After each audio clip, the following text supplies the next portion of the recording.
Hello and welcome everyone, this is Mir Faizan and you are watching our YouTube channel अपना sir Shahid. Dear students, उम्मीद है कि आप सब खैरियत से होंगे, मज़े में होंगे और एकदम जम के पढ़ाई कर रहे होंगे। तो डियर स्टूडेंट्स, पिछले वीडियोज़ में हमने चैप्टर नंबर 1 और चैप्टर नंबर 2 पढ़ लिया है। उसके क्वेश्चन आंसर भी हमने कर लिए हैं। आप चैनल पे जाके पढ़ भी सकते हैं और देख भी सकते हैं, ठीक है। तो इस वीडियो में हम क्या डिस्कस करेंगे, chapter number 3 ruling the country side, ठीक है। कंट्री साइड एक यहाँ पर नया एक वर्ड एक आपके सामने होता है आया है, ठीक है। कंट्री साइड को हमेशा किस नेम से आप याद रखोगे यहाँ पर इस चैप्टर में? रूरल एरियाज, ठीक है, विलेजेस, ठीक। तो चलो चलते हैं लेसन की ओर बढ़ते हैं। द कंपनी बिकेम द दीवान, ठीक है। जो कंपनी थी अब वो दीवान बन गई। अब जब आगे हम पढ़ेंगे तो आपको दीवान के बारे में समझ आ जाएगा, ठीक है, दीवान किससे कहते हैं, ठीक। On 12 August 1765, the Mughal Emperor appointed the East India Company as the Diwan of Bengal। 12 अगस्त, ठीक है, 1765 में क्या हुआ, जो एम्परर थे, मुगल एम्परर जो थे, उन्होंने अपॉइंट किया, उन्होंने चुना ईस्ट इंडिया कंपनी को as a diwan of Bengal, ठीक है। दीवान ऑफ बंगाल हम किससे कहेंगे? उन्होंने ईस्ट इंडिया कंपनी से कहा, भाई तुम अब बंगाल की रेवेन्यू जो है सॉरी वो इकट्ठा करोगे।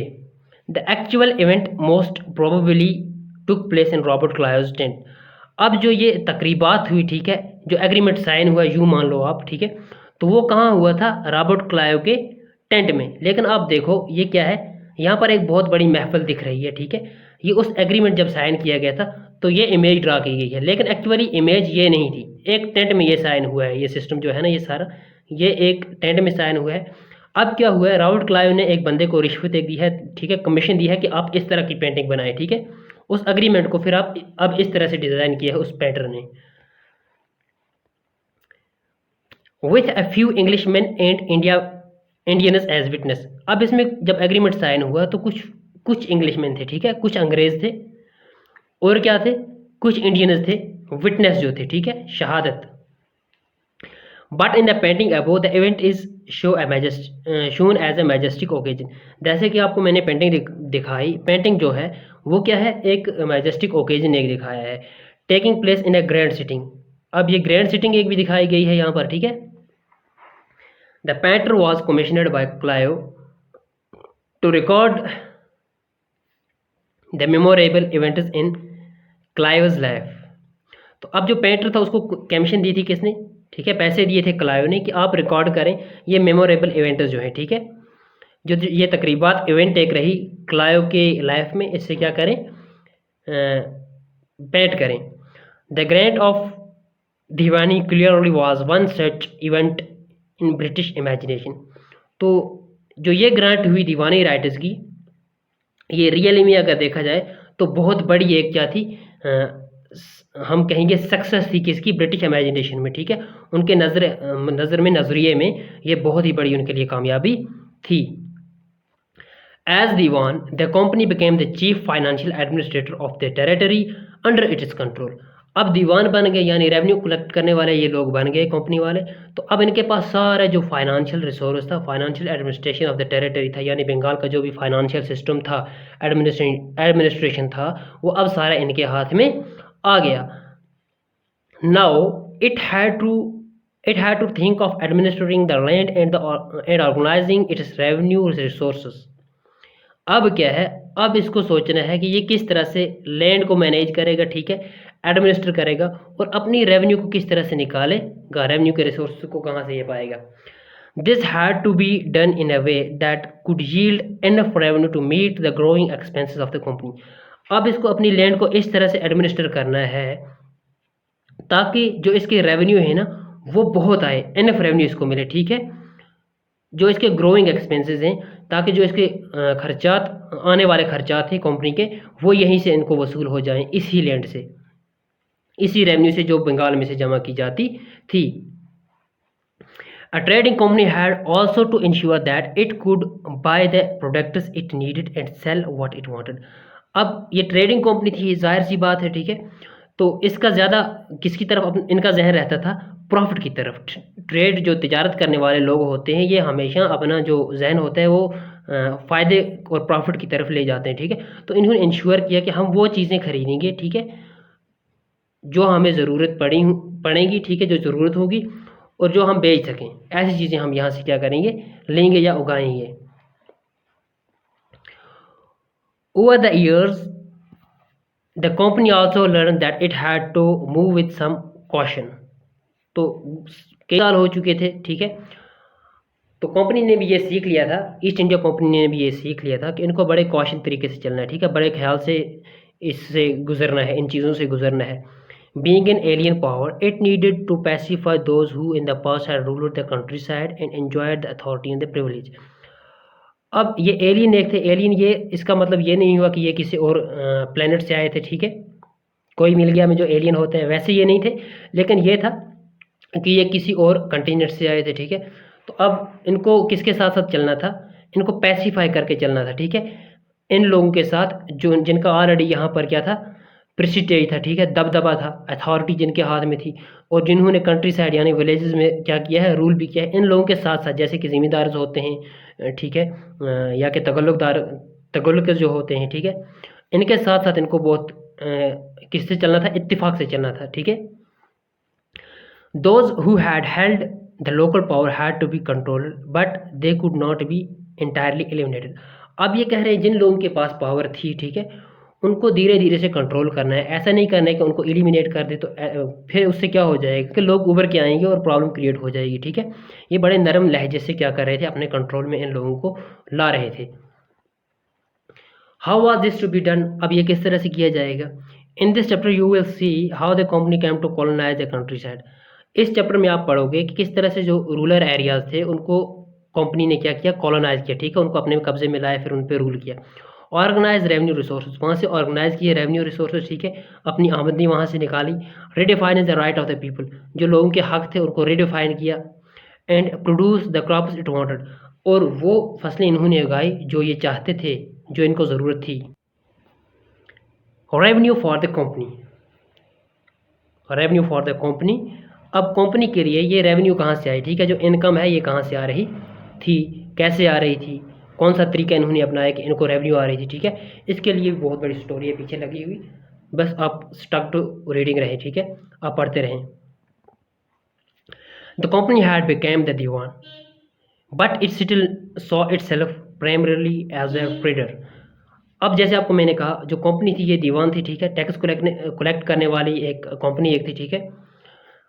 तो अब इन्होंने अपने आप को ये सोचा कि नहीं भाई हम ट्रेडर की तरह आए हैं, ठीक है, हम यहाँ सिर्फ ये इकट्ठे नहीं करते रहेंगे, घाटा है या फ़ायदा है। इनका हमेशा मिशन रहता था, जो कंपनी होती थी इसका हमेशा मिशन ये रहता था कि मुझे प्रॉफिट आए, ठीक है।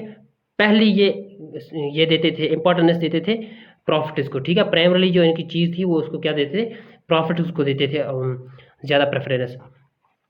It wanted a large revenue income but was unwilling to set up any regular system of assessment and collection. समझना, इनको क्या चाहिए थी, बहुत रेवेन्यू और इनकम चाहिए थी, ठीक है, लेकिन ये अनविलिंग थे। अनविलिंग किस बात के थे? ये कह रहे थे कि फ़िलहाल हम बिल्डिंगेज वगैरह जो ये चीज़ें होती हैं कलेक्ट करके एक जगह चीज़ें रखनी, ठीक है, for longer period of time अपने लिए हम गला जमा करके रखें, ये वो नहीं सोचते थे। ये सिंपली अपना प्रॉफिट चाहते थे और काम को यूं का तुम मतलब फटाफट करके करना चाहते थे, निपटाना चाहते थे हमेशा। और इनकी क्या कोशिश थी? The efforts was to increase the revenue as much as it could and buy fine cotton and silk cloths as cheap as possible.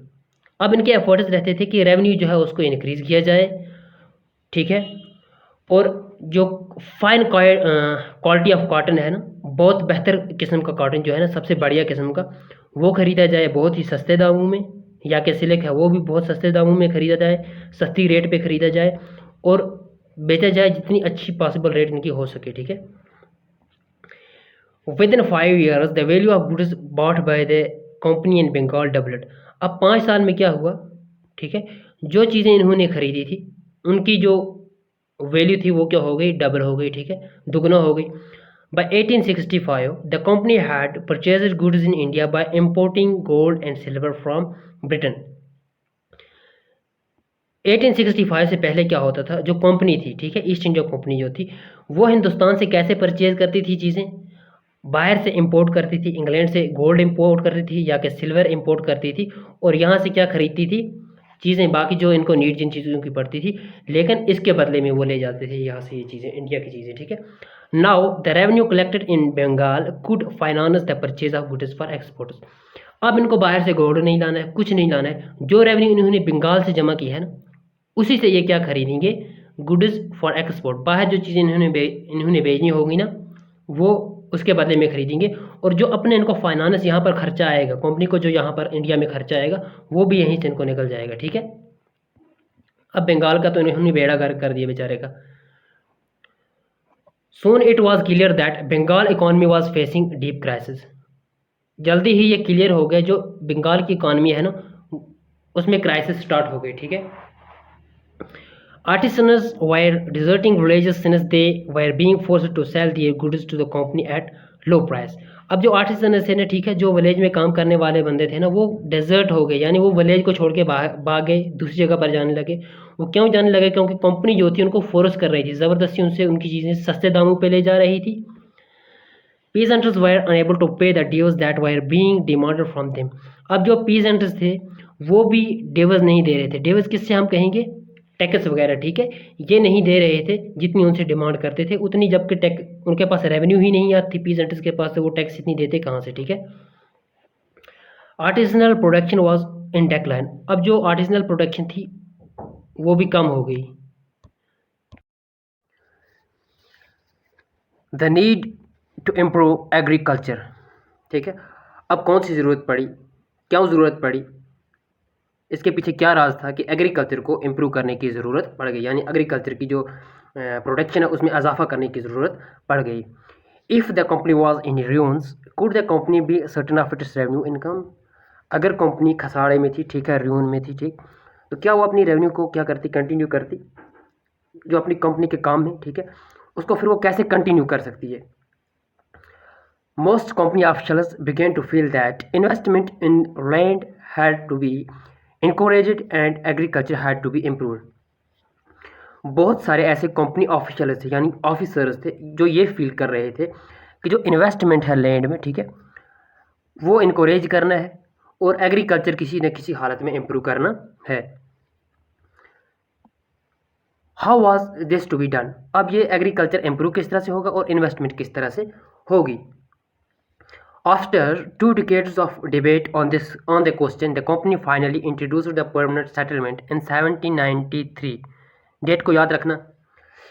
तो क्या हुआ, आफ्टर 2 डिकेड्स, एक डिकेड होता है 10 साल का, ठीक है, तो 2 डिकेड्स हो गए 20 ईयर्स के। तो 2 साल के बाद एक क्वेश्चन, एक इनके जहन में एक सवाल एक आता है, और ये इंट्रोड्यूस करते हैं, वजूद में लाते हैं एक नया एक सेटलमेंट, ठीक है, एक नया एक तरीका लाते हैं एग्रीकल्चरल के लिए। तो एग्रीकल्चर के लिए जो ये नया तरीका होता है, इसको नाम देते हैं किसका, परमानेंट सेटलमेंट को। और ये परमानेंट सेटलमेंट कब ये इंट्रोड्यूस करते हैं, 1793 में, ये याद रखना डेट, ठीक है। अगर क्वेश्चन आ जाता है, हो सकता है ऑब्जेक्टिव आ जाए इस तरह का कि परमानेंट सेटलमेंट कब शुरू हुई, तो आपका राइट ऑप्शन रहेगा 1793 में। By the term of the settlement the rajas and taluqdars were recognised as zamindars.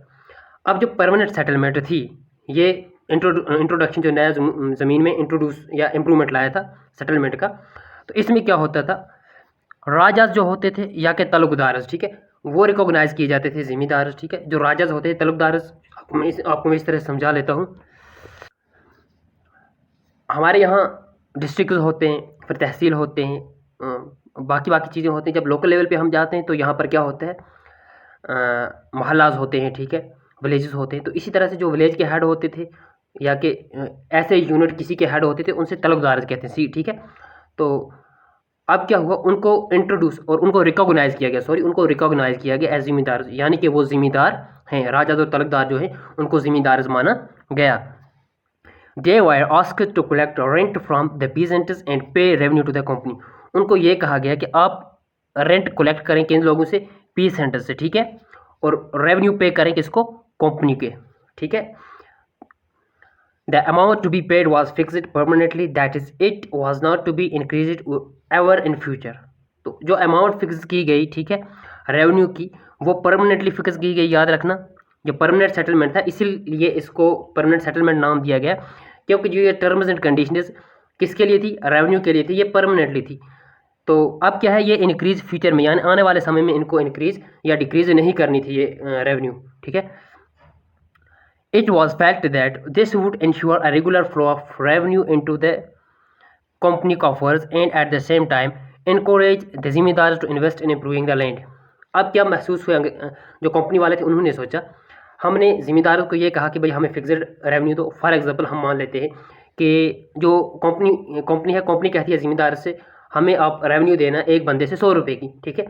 अब जो ज़िम्मेदार है ये टेनवर से, ठीक है, या कि हम कहेंगे पीजेंट से लेता है 130 रुपये। 30 रुपये ऊपर से ये सोचते हैं ये अपना खर्चा खा लेगा तो 100 रुपये हमारे हवाले कर देगा, तो परमानेंट हमारे लिए रहेगा। लेकिन जो ये 100 रुपये इन्होंने फिक्स किया है, इतना भी उनके पास रेवेन्यू निकल ही नहीं सकता कि पीजेंट 100 रुपये इनको अदा करें, ठीक है। तो आगे बढ़ के देखते हैं, और ऐसी स्टोरी आगे है हमारे पास लगी हुई, तो हम पढ़ेंगे, आप लगे रहना, पढ़ते रहना हमारे साथ। अब कंपनी का फॉरेस्ट के पास रेवेन्यू जा नहीं रहा है, ठीक है। ये सोच रहे थे कि हमारे पास जो रेवेन्यू है वो कंटिन्यू आता रहेगा, ठीक है, और जो ज़मींदार हैं वो इन्वेस्ट करते रहेंगे ज़मीन में इम्प्रूवमेंट के लिए, ठीक है। यानी इन्वेस्ट ज़मीन में क्या करते हैं हम, तो ज़मीन में कोई ऐसी चीज़ डालेंगे नहीं करोड़ों की, ठीक है। इन्वेस्टमेंट हो गया, उसमें फर्टिलिटी डालना वगैरह वगैरह जो चीज़ें होती हैं, फर्टिलाइजर्स हो गई, मैनवर्स वगैरह, ये चीज़ें डाल के तो इन्वेस्टमेंट से इम्प्रूव होगी लैंड। कंपनी का यही राय था, ठीक है, उनकी राय यही थी कि शायद ज़िम्मेदार ऐसे ही करें। Since the revenue demand of the state would not be increased, the ज़िम्मेदार would benefit from the increased production from the land। अब ये कह रहे हैं कि कंपनी कह रही है कि डिमांड जो है स्टेट की ये इंक्रीज़ नहीं होगी, ठीक है। जो रेवेन्यू इन्होंने फिक्स करके रखी है कंपनी ने वो उतनी ही रहेगी, ठीक है। तो अब जो बेनिफिट होगा वो ज़िम्मेदार को भी रहेगा, ठीक है। द प्रॉब्लम, लेकिन इसमें भी प्रॉब्लम थी, ठीक है। अब जो परमानेंट सेटलमेंट आया जिसमें मैंने आपको कहा कि कंपनी ज़िम्मेदार को कहती है कि आप विलेजेस से, ठीक है, पीजेंट्स से रेवेन्यू कलेक्ट करके लाएं, और रेवेन्यू भी फिक्स रहेगी, ठीक है, फिक्स्ड रहेगी, ये इंक्रीज़ नहीं होगी, डिफ्रेंशिएट नहीं होगी, ठीक है। तो ये सोच रहे थे ज़िम्मेदार को भी प्रॉफिट आएगा तो हमारे भी कॉफ़र शॉप्स चलेंगे वगैरह, ठीक है, हमारे पास भी पैसा आता रहेगा। लेकिन इस सिस्टम में भी कुछ प्रॉब्लम थी। The permanent settlement however created problems. अब परमानेंट सेटलमेंट जो थी इसमें प्रॉब्लम थी, ठीक है। Company official soon discovered that the zamindars were in fact not investing in the improvement of the land. अब कंपनी ऑफिसर जो थे उनको जल्दी ही मालूम हो गया कि जो ज़िम्मेदार हैं वो इन्वेस्ट नहीं कर रहे हैं लैंड में, ठीक है। लैंड की क्वालिटी को इम्प्रूव करने के लिए वो इसमें खाद वगैरह जो होता है, ठीक है, वो नहीं डाल रहे हैं। The revenue that had been fixed was so high that the zamindar found it difficult to pay. अब जैसे आपको मैंने पहले भी कहा, अब रेवेन्यू जो कंपनी ने रखी थी, ठीक है, ज़िम्मेदार लोग जो थे उनसे उतनी रेवेन्यू भी कलेक्ट नहीं हो रही थी, वो एक्स्ट्रा कहाँ से लाते, ठीक है, अपने प्रॉफिट के लिए अपने वो ऊपर से कहाँ से लाते, ठीक है, जो एक्स्ट्रा कमाते वो एक्स्ट्रा हो ही नहीं सकता था पॉसिबल। इनसे तो वो रेवेन्यू नहीं इकट्ठी हो सकती थी, उतनी अवेलेबल नहीं हो सकती थी जो कि कंपनी को पे करनी थी। Anyone who fail to pay the revenue loss की जिम्मेदारी। अगर कोई ज़िम्मेदार ऐसा किसी से हो जाए कि वो अपनी जो रेवेन्यू उसको देनी होती थी वो नहीं दे सकता था, तो उसकी जो जिम्मेदारी, जो उसकी रिस्पॉन्सिबिलिटी होती थी, ठीक है, वगैरह, तो वो उसको क्या हो जाती थी, वो खो बैठता था वो system. Numerous zamindaris were sold off auction organised by the company. अब क्या हो गया, बहुत सारी जिम्मेदारियाँ इस तरह से, जब उन्होंने ज़िम्मेदार ने अपनी रेवेन्यू पे ही ना कर सकी तो बहुत सारी जिम्मेदारियाँ जो थी कंपनी ने वो नीलाम कर दी, ठीक। By the first decade of the 19th century the situation changed. लेकिन जब फर्स्ट डिकेड आया ना 19th सेंचुरी का, ठीक है, तो जो सिचुएशन थी वो चेंज हो गई। फर्स्ट डिकेड मीन्स 19 से लेकर 1910 तक, ठीक है। The price in the market rose and cultivation slowly expanded. अब क्या हुआ, प्राइस जो मार्केट में थी थोड़ी सिचुएशन चेंज हो गई है, वो इंक्रीज़ हो गई है। रोज़ यहाँ कौन सा रोज़ है, राइज का सेकंड फॉर्म रोज़ है, ठीक है, यहाँ ये फूल रोज़ नहीं है। और जो कल्टीवेशन है वो भी क्या हो जाती है, धीरे धीरे से एक्सपेंड हो जाती है, ठीक है, यानी कि ज़्यादा हो जाती है। This meant an increase in the income of the zamindar but no gain for the company since it could not increase the revenue demand that had been fixed permanently.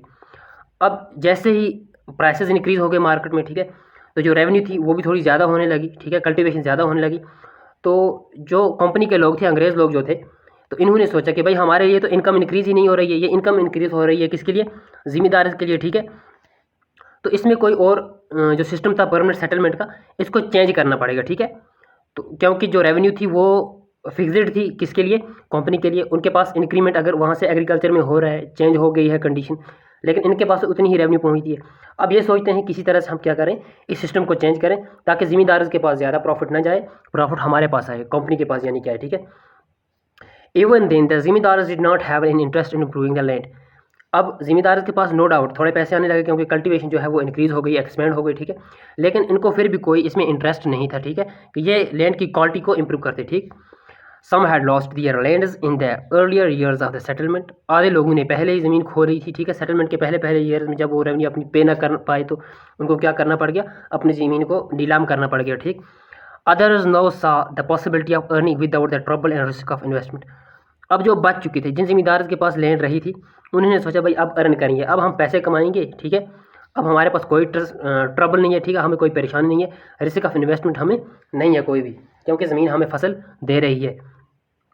As long as ज़िम्मेदार्स could give out the land to tenants and get rent, they were not interested in improving the land.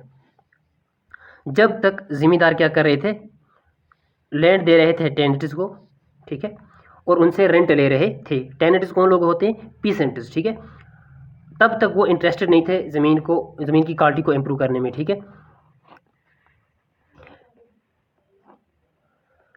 On the other hand, in the villages the cultivator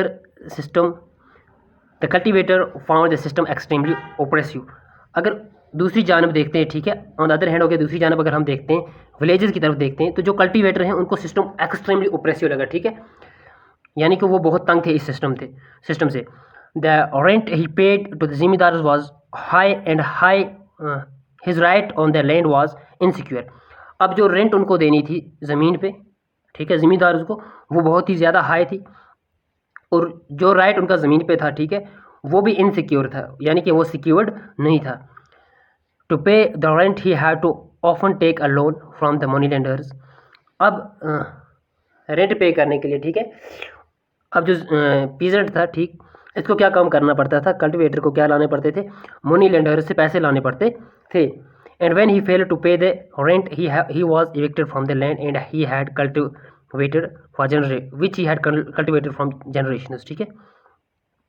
अब क्या है, अब अगर money lender को वक्त पे पैसे अदा नहीं कर सकेगा, ठीक है, तो क्या होता था, उसको इविक्ट किया जाता था उसकी लैंड से, ठीक है, उसकी ज़मीन उससे छीन ली जाती थी, जो कि वो जनरेशन से, ठीक है, सदियों से उसके पास रही है, ठीक है। A new system is devised. अब एक नया सिस्टम एक अपनाया गया, ठीक है, देखते हैं ये क्या सिस्टम है। By the early 19th century, many of the company officials were convinced that the system of revenue had to be changed again. Early 19th century में क्या हुआ, बहुत सारे कंपनी ऑफिसर्स थे, ठीक है, जिनको ये कन्विंस किया गया, जिनको ये समझ आया कि भाई अब सिस्टम जो है रेवेन्यू का ये परमानेंट नहीं रहना चाहिए, क्योंकि जो प्रॉफिट अब थोड़ा ज़्यादा आता है, एक्स्ट्रा आता है, हमारे पास परमानेंट रेवेन्यू हमारे पास पहुंचती है, ठीक है, तो ये पैसे किसके पास जाते हैं, ज़िम्मेदार के पास जाते हैं, तो बेहतर होगा हमारे लिए कि हम अगर ये सेटलमेंट को चेंज करें। How could revenue be fixed permanently at a time when the company needed more money to meet its expenses of administration and trade? अब कंपनी कह रही थी कि भाई हम कैसे परमानेंट रख सकते हैं अपनी रेवेन्यू, क्योंकि हमारे जो नीड्स हैं, ठीक है, हमें पैसों की और ज़रूरत है, किस लिए ज़रूरत है, ताकि हमारे जो एक्सपेंसेस हैं, खर्चात हैं एडमिनिस्ट्रेशन के और ट्रेड के, ये हमें रेवेन्यू से निकलें। In the north western province of Bengal presidency, most of this area is now in Uttar Pradesh, in Englishman called Holt Mackenzie, याद रखना नाम को, devised the new system which came into effect in 1822। अब नॉर्थ वेस्टर्न प्रोविंस में, ठीक है, बंगाल का जो नॉर्थ वेस्टर्न प्रोविंस है, जिसे बंगाल प्रेसिडेंसी उस वक्त कहते थे, आजकल वो ज़्यादा एरिया अगर उसका देखेंगे हम तो उत्तर प्रदेश में आता है। वहाँ एक इंग्लिश मैन एक था, ठीक है, जिसका नाम था हॉल्ट मैकेंजी, उसने बोला एक नया सिस्टम इंट्रोड्यूस करते हैं। अब ये सिस्टम इंट्रोड्यूस हुआ, ये नया सिस्टम कब इंट्रोड्यूस हुआ, 1822 को। He felt that the village was an important social institution in North Indian society and needed to be preserved. ये कहने लगा, इसको महसूस हुआ कि जो विलेज है ये एक बहुत ही इम्पॉर्टेंट सोशल इंस्टीट्यूशन है नॉर्थ इंडियन सोसाइटी में, और इसको प्रिजर्व करके रखना चाहिए, ठीक है, इसके साथ बाकायदा अच्छे ताल्लुकात रखने चाहिए। Under his directions, collectors went from village to village, inspecting the land, measuring the fields, and recording the customs and rights of different groups. अब उसके डायरेक्शंस के मुताबिक, ठीक है, उसके दिखाए हुए वे के मुताबिक, ठीक है, उसके वे के मुताबिक क्या हुआ, जो कलेक्टर है वो विलेज से विलेज गया, ठीक है, गांव से गांव गया, इंस्पेक्ट की, उसने लैंड देखी, लैंड को, फील्ड्स को मेजर किया, खेतों को नापा उसने, ठीक है, और रिकॉर्डिंग्स की, ठीक है, कस्टमर्स कौन से हैं, राइटर्स कौन से हैं, डिफरेंट ग्रुप्स के, ठीक, इन सब चीज़ों को उन्होंने क्या किया, ऑब्जर्व किया। The estimated revenue of each plot within a village was added up to calculate the revenue that each village had to pay। अब एस्टिमेटेड रेवेन्यू देखी, प्लॉट की एक एस्टिमेटेड रेवेन्यू क्या रहेगी, ठीक है, जो कि फिर कैलकुलेट किस तरह से की कि कितनी रेवेन्यू हमें एक विलेज से निकलेगी, एक प्लॉट से कितनी रेवेन्यू निकलती है, फिर एक विलेज से हमें कितनी रेवेन्यू निकलेगी, ठीक है। विलेज को यहाँ पर महल भी कहा गया है। This demand was to be revised periodically, not permanently fixed. The charge of collecting the revenue and paying it to the company was given to the village headman rather than the zimindar। This system came to be known as mahalwari settlement. अब क्या हुआ, इसमें इन्होंने कहा, ठीक है, जो demand रहेगी रेवेन्यू की वो पीरियडिकली रिवाइज होती रहेगी, यानी चेंज होती रहेगी, वो फिक्स्ड नहीं रहेगी, ठीक है। अब रेवेन्यू कलेक्ट करने का यहाँ पर चार्ज किसको दिया गया, ज़िम्मेदार को नहीं दिया गया, बिल्कुल ठीक है, क्योंकि पहले जब परमानेंट सेटल में ज़िम्मेदार को ये चार्ज दिया गया था तो उन्हें प्रॉब्लम हो रही थी। अब उन्होंने कहा कि रेवेन्यू कौन कलेक्ट करेगा, विलेज हेडमैन कलेक्ट करेगा और किसको देगा, कंपनी को देगा, ठीक है। तो इस सिस्टम को कहा गया महलवारी सिस्टम, क्योंकि ये विलेजेस में से, विलेज को महल कहते थे, ठीक है, विलेजेस में से कलेक्ट की जाती है रेवेन्यू। अब हमारे पास एक और सिस्टम है, द मुनरो सिस्टम। हमने दो सिस्टम पढ़े यहाँ सेटलमेंट के, एक हो गया परमानेंट सेटलमेंट और एक हो गया Mahalwari settlement. In the British territories in the south there was similar move away from the idea of permanent settlement, ठीक है।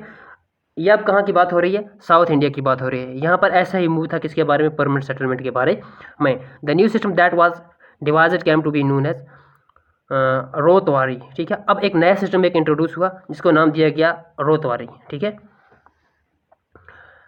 It was tried on a small scale by captain Alexander Read in some of the areas that were taken over by the company after the wars with Tipu Sultan. अब ये पहले जो रोतवारी system था ये small scale पे होता था, ठीक है, कुछ यानी गाँव में होता था। ये किसने इंट्रोड्यूस किया था, कैप्टन अलेक्जेंडर रीड ने, याद रखना, कैप्टन अलेक्जेंडर रीड ने, ठीक है। जब इसने जंग जीत ली थी, ठीक है, बहुत सारी जंगें, 3 जंगें खेली थी टीपू सुल्तान से, ठीक है, तो उससे जंगें जीत ली थी, फिर इसने अपने कब्जे में लाई थी कुछ टेरिटरीज, तो वहाँ पर यही सिस्टम अपना रहा था। Subsequently developed by Thomas Munro, फिर उसके बाद किसने ये डेवलप किया ये आइडिया, थॉमस मुनरो ने। This system was gradually extended all over South India. अब जो ये वाला सिस्टम था, ठीक है, ये सिस्टम सारे साउथ इंडिया में क्या हो रहा था, एक्सटेंड हो रहा था। Read and Munro felt that in south there were no traditional zamindar. Read और मुनरो दोनों ये देखा कि साउथ इंडिया जो है यहाँ पर कोई ट्रेडिशनल जिम्मेदार नहीं है। The settlement they argued had to be made directly with the cultivator ryots who had tilled the land for generations.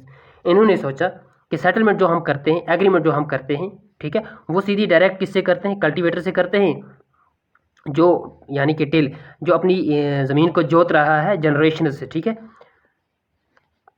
कई नस्लों से वो अपनी ज़मीन को जोत रहा है। Their fields had to be carefully and separately surveyed before the revenue assessment was made. अब उनकी जो फील्ड्स हैं उनको बड़ा केयरफुली, ठीक है, ध्यान से और अलग तरीके से सर्वे करना है, ठीक है, इससे पहले कि हम रेवेन्यू का कोई असेसमेंट बनाएं। Munro thought that British should act as paternal father figure protecting the ryots under their charge. अब मुनरो कहने लगा जो ब्रिटिशर्स हैं ये फादर फिगर की तरह इनको क्या करें, एक्ट करें, ट्रीट करें, ठीक है, और इनके जो राइटर्स हैं राइटर्स के उनको क्या करें, प्रोटेक्ट करें अपनी चार्ज के अंडर, ठीक है। ऑल वाज नॉट वेल, ठीक है। अब क्या हुआ, अब ये सिस्टम जो इन्होंने किया था रोतवारी सिस्टम, इसमें भी कुछ खराबी थी, ठीक है, ये भी ठीक नहीं था। Within a few years after the new system were imposed, it was clear that all was not well with them। अब जब नया सिस्टम इंट्रोड्यूस किया, ठीक है, तो कुछ सालों के बाद इनको ये मालूम होता है, ठीक है, कि जो ये सिस्टम है ये बिल्कुल ठीक नहीं है, इसमें कुछ ना कुछ खराबी है। Driven by the desire to increase the income from lands, revenue officials fixed too high revenue demand. अब इनको जब ये पता चला, इनका डिज़ायर ये हो गया, ठीक है, इनका ये विश हुआ कि हम अब जो इनकम है लैंडर्स से, ठीक है, ये ज़्यादा हमें आनी चाहिए। अब इन्होंने काम किया, रेवेन्यू ऑफिशियल्स जो थे इन्होंने बहुत ज़्यादा रेवेन्यू की डिमांड फिक्स कर ली, ठीक है। पीजेंट्स वर अनेबल टू पे royalties flat the country side.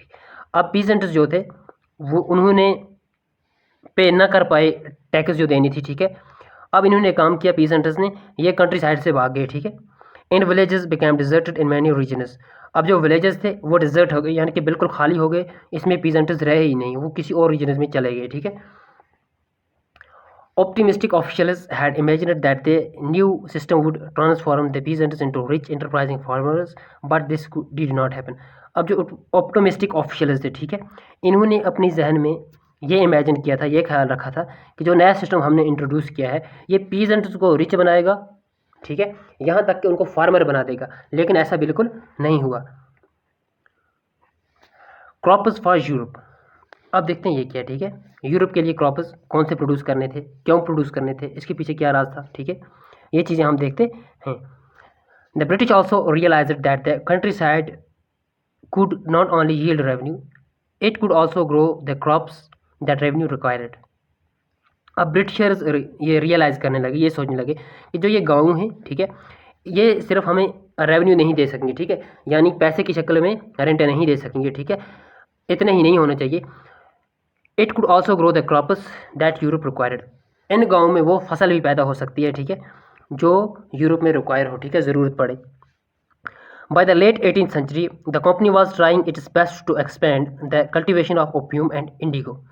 Late 18th century में क्या हुआ, जो कंपनी थी ये पूरी कोशिश कर रही थी, ठीक है, जो ओपियम और इंडिगो की फसल है इसको इंक्रीज़ किया जाए, ठीक है। ओपियम एक नशीली चीज़ होती है, ठीक है, जैसे कि हम मान लेते हैं चरस वगैरह कुछ होगा, और इंडिगो एक किस्म का प्लांट है जिससे कलर करते हैं, डाई बनाते हैं, ठीक है। In the century and a half that followed, the British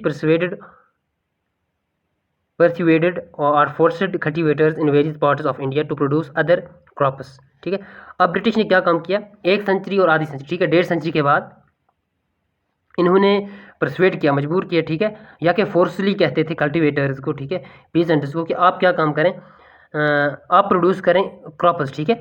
बहुत सारे हिंदुस्तान के पार्ट्स में ये इन्होंने ये आइडिया इंट्रोड्यूस किया, जैसे कि क्या प्रोड्यूस करें आप, बंगाल में जूट प्रोड्यूस करें, सॉरी, टी प्रोड्यूस करें आसाम में, शुगर कैन प्रोड्यूस करें, ठीक है, यूनाइटेड प्रोविंस में, उत्तर प्रदेश, और वीट प्रोड्यूस करें आप पंजाब में, कॉटन महाराष्ट्र में और पंजाब में, राइस इन मद्रास।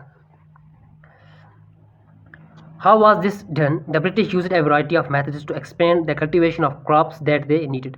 अब ये किस तरह से हो सकते हैं, ठीक है, ये काम जो इनको बहुत सारे किस्म के क्रॉप्स प्रोड्यूस करने हैं डिफरेंट प्लेसेस पे, ठीक है, और फिर यहाँ से कहाँ ले जाने हैं, यूरोप में ले जाने हैं, ये सिस्टम सारा किस तरह से हो सकता है और इनको ये क्रॉप्स क्यों प्रोड्यूस करने हैं। The British used a variety of methods to expand the cultivation of crops that they need. अब ब्रिटिश जो थे इन्होंने बहुत सारे वैरायटी ऑफ मेथड्स इस्तेमाल किए, बहुत सारे तरीके इस्तेमाल किए ताकि इनकी जो कल्टीवेशन है क्रॉप्स की वो क्या हो जाए, इंक्रीज़ हो जाए, और इनको जो क्रॉप्स ज़रूरत है वो इन्हें मिल जाए। Let's take a closer look at the story of one such crop, one such method of protection. ऐसे ही हम इस स्टोरी पे जाते हैं, ठीक है, तो एक क्रॉप के बारे में पढ़ते हैं और उसके मेथड्स पढ़ते हैं, ठीक है, वो किस तरह से प्रोड्यूस की जाती है, उसके मेथड्स ऑफ प्रोटेक्शन हम पढ़ते हैं, ठीक। Does colour have a history? अब कलर की भी कोई हिस्ट्री है क्या? Figure number 5 and 6 are 2 images of the cotton prints. अब देखना, फिगर नंबर 5 और 2 हैं हमारे 6 हैं, सॉरी, ये किसकी हैं, इमेजेस ऑफ कॉटन प्रिंट्स हैं, ठीक है। The image on the left figure number 5 shows है कलमकारी प्रिंट। ये देखो लेफ्ट में, देखो ये है कलमकारी प्रिंट, ये वाली, by weaver of Andhra Pradesh in India. ये किसने बनाई है, आंध्र प्रदेश के वीवर्स ने, ठीक है। On the right it is floral cotton print designed and produced by William Morris, a famous poet and artist of the 19th century of Britain, ठीक है। अब इसको विलियम मॉरिस ने प्रोड्यूस किया है, ठीक है। विलियम मॉरिस क्या था, एक फेमस पोएट एक था और आर्टिस्ट एक था 19th सेंचुरी में ब्रिटेन का। There is one thing common in the two printers. अब इन दोनों प्रिंटर्स में, जो प्रिंटर्स आपको मैंने दिखाई, इनमें एक चीज़ कॉमन है, यानी एक चीज़ दोनों में है। Both use a rich blue colour commonly called indigo.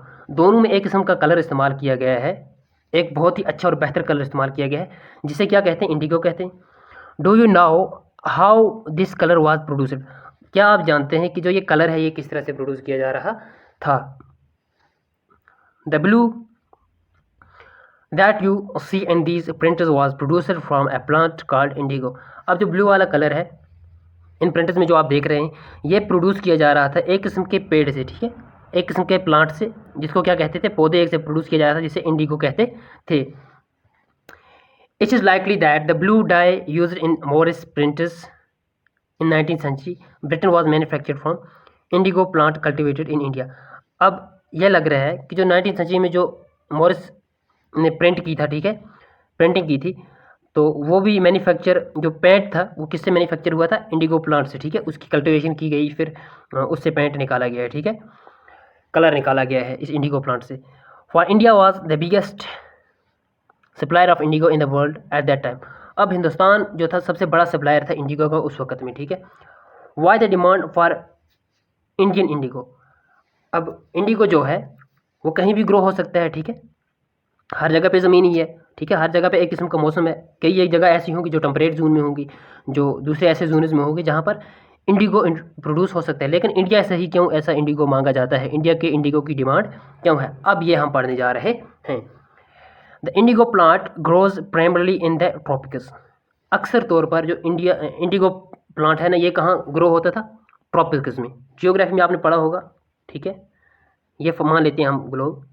अब जो ये वाला एरिया होता है ना, ये वाला एरिया, इसे ट्रॉपिक्स कहते हैं, ये वाला एरिया, ठीक है। इसके पीछे वाले हो गए सब ट्रॉपिक्स, उसके पीछे वाले होते हैं फ्रिजिड जोन, ठीक है, वगैरह। अब जो ये इंडिगो होता है ये अक्सर यहाँ पर ग्रो होता था इस एरिया में, ठीक है।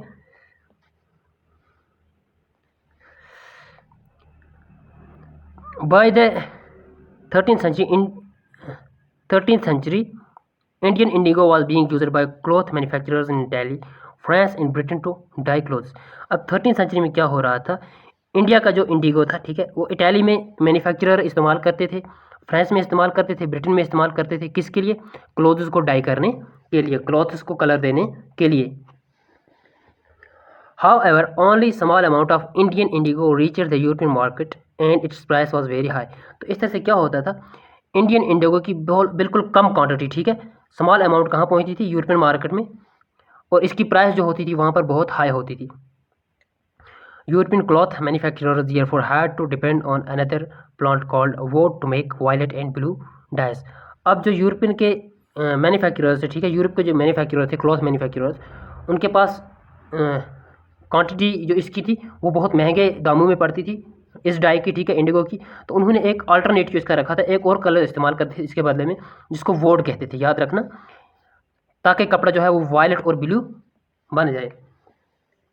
Being a plant of temperate zone, woad was more easily available in Europe. अब जो वोड है ये टेम्परेट जोन का है, ठीक है, जैसे आपको मैंने अभी बताया, ट्रॉपिकल जोन और टेम्परेट जोन, ठीक है। अब वोड जो था ये यूरोप में अवेलेबल होता था, ठीक है, क्योंकि वहाँ टेम्परेट जोन था। It was grown in northern Italy, southern France and in parts of Germany and Britain. अब ये और कई एक जगह पर ग्रो होता था, इटाली में, साउदर्न फ्रांस में, आधे पार्ट्स ऑफ जर्मनी में भी, ठीक है, ब्रिटेन में। Worried by the competition from indigo, wood producers in Europe pressurized their government to ban the import of indigo। अब इनको यूँ मालूम हुआ कि जो हमारा वोड है, ठीक है, ये कम्पीट नहीं कर पाएगा किससे, इंडिगो से।